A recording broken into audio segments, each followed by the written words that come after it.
bilan humain reste incertain après le séisme qui a frappé la Birmanie. Les secousses ont été ressenties en Chine et en Thaïlande où l'effondrement d'un immeuble a fait au moins 3 morts. Beyrouth, de nouveau pris pour cible par l'armée israélienne, le bâtiment visé contenait des drones selon Tsahal, ce qu'a réfuté le président libanais. Vladimir Poutine évoque l'idée d'une administration transitoire de l'Ukraine sous l'égide de l'ONU, une idée à laquelle Washington ne semble pas favorable.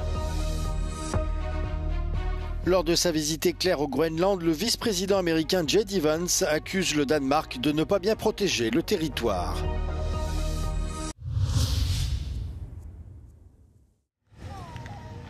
Au moins 144 personnes sont mortes et des centaines d'autres ont été blessées en Birmanie après un fort tremblement de terre de magnitude 7,7. Une forte réplique a eu lieu quelques minutes après, fragilisant encore plus les édifices qui avaient résisté au premier séisme. La junte au pouvoir a déclaré l'état d'urgence dans 6 provinces et sollicité l'aide internationale. La secousse a également fait des dégâts en Thaïlande, comme le montrent ces images. Elle a notamment provoqué l'effondrement d'un immeuble en construction à Bangkok, à 700 km de l'épicentre. C'est dans ce bâtiment que se concentrent la plupart des victimes. 3 ouvriers ont été tués et près de 80 sont toujours portés disparus.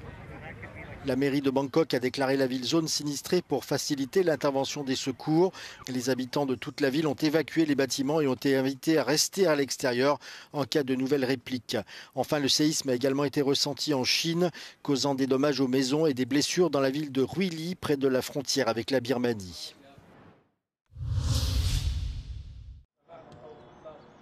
L'armée israélienne a frappé ce vendredi la banlieue sud de Beyrouth pour la première fois depuis le cessez-le-feu conclu avec le Hezbollah le 27 novembre dernier.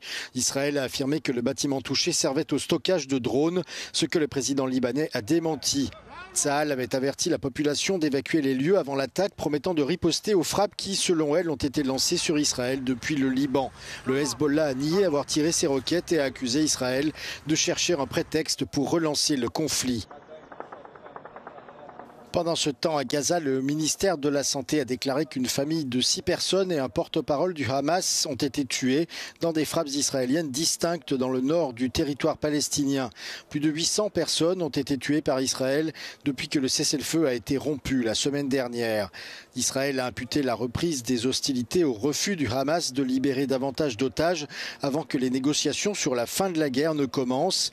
Le Hamas a déclaré qu'il ne libérerait les otages restants qu'en échange de prisonniers palestiniens, d'un cessez-le-feu durable et d'un retrait israélien de la bande de Gaza. Une administration transitoire de l'Ukraine sous l'égide des Nations Unies, c'est l'idée évoquée par le président russe lors d'une rencontre avec des marins à Mourmansk, dans le nord-ouest du pays. ООН с Соединенными Штатами, даже с европейскими странами, разумеется, с нашими партнерами и друзьями, обсудить возможности введения на Украине временного управления. А для чего? Для того, чтобы провести демократические выборы, для того, чтобы привести к власти. Selon le porte-parole du Kremlin, l'idée n'a pas été discutée par Vladimir Poutine et Donald Trump. Il semblerait même que Washington y soit opposé, d'après la déclaration ce vendredi d'un porte-parole du Conseil de sécurité nationale de la Maison-Blanche. Ces propos du président russe interviennent au lendemain d'un sommet organisé à Paris pour discuter de l'éventuel envoi en Ukraine de troupes européennes en cas de cessez-le-feu. J.D. Vance, son épouse Usha et d'autres responsables de l'administration Trump ont visité la base militaire américaine de Pituffik au Groenland, l'occasion pour le vice-président américain de s'en prendre une nouvelle fois au Danemark. There was a lot of criticism from Denmark, a lot of attacks at the Trump administration, at the president, at me, at others in our administration for saying the obvious, which is that Denmark hasn't done a good job at keeping Greenland safe. Le programme de ce voyage a été revu à la baisse, seulement 4 petites heures sur place à la suite du tollé provoqué par les Groenlandais et les Danois, très mécontents que l'itinéraire initial ait été planifié sans les consulter.